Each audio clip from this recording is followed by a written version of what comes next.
Les agriculteurs namurois qui participent au projet Interreg Duragriso ont été récompensés par le prix du développement durable de la province de Namur le 12 mars dernier. En Flandre, en Picardie et en Wallonie, ils sont déjà plusieurs dizaines d'agriculteurs à s'inscrire dans cette démarche qui a pour objectif de les aider à se conformer à toutes les exigences législatives en matière de protection de l'environnement, avec à la clé la certification Terre Avenir Wallonie, un label reconnaissant des pratiques agricoles durables.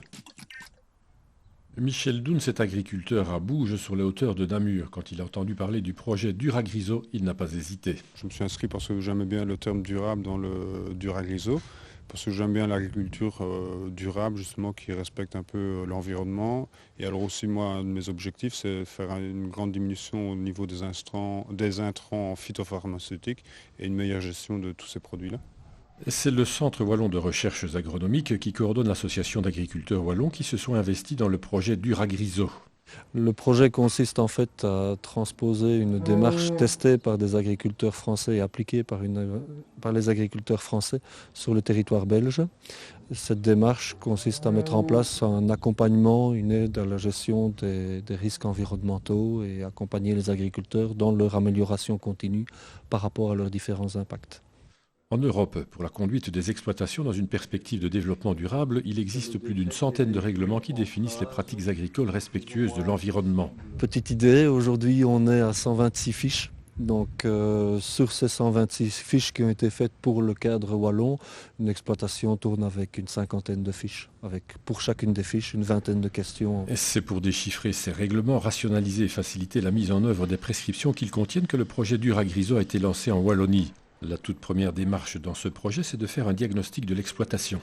Au travers du diagnostic d'exploitation, on essaye de mettre en évidence les activités qui peuvent avoir le plus d'impact négatif, évidemment, sur l'environnement au départ, mais également en matière de gestion de risques santé au travail, par exemple. Et donc, en aval de cela, c'est effectivement accompagner l'agriculteur pour l'aiguiller au mieux sur ce qu'il est censé faire au niveau de son exploitation, de pouvoir trouver les relais. Bon, le CRA a des compétences en interne effectivement pour accompagner au mieux les agriculteurs, mais on s'appuie également sur d'autres intervenants tels que Prévente Agri, Nitrawal et ce genre de choses. Le second outil mis en place, c'est la veille réglementaire. C'est en fait effectivement un des outils qui a été développé pour cet aspect veille réglementaire, c'est d'essayer de remettre, de réorganiser l'entièreté de la réglementation belge dans des fiches réparties par activité généralement.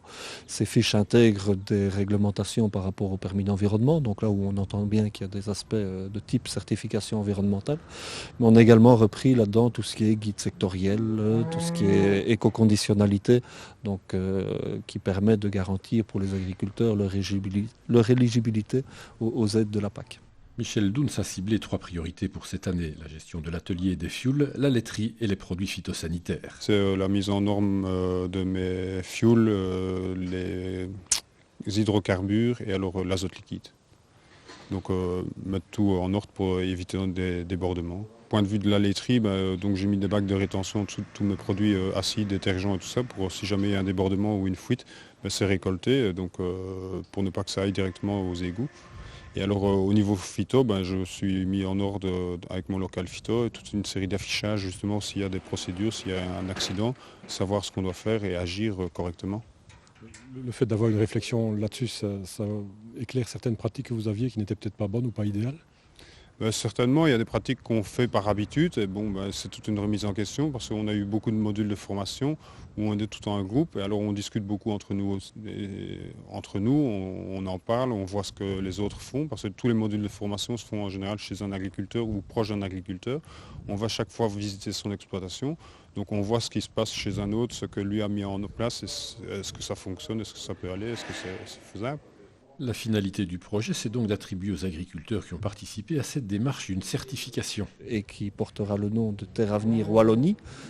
On est sur une démarche belge, donc en fait on aura Terre Avenir Wallonie sur la région wallonne et Belofte Volboeren sur la Flandre, puisqu'on travaille en partenariat avec nos collègues flamands. Et donc cette étiquette effectivement témoignera de l'accompagnement ou de l'itinéraire, du parcours réalisé par les agriculteurs pour tendre vers cette amélioration continue de leur exploitation.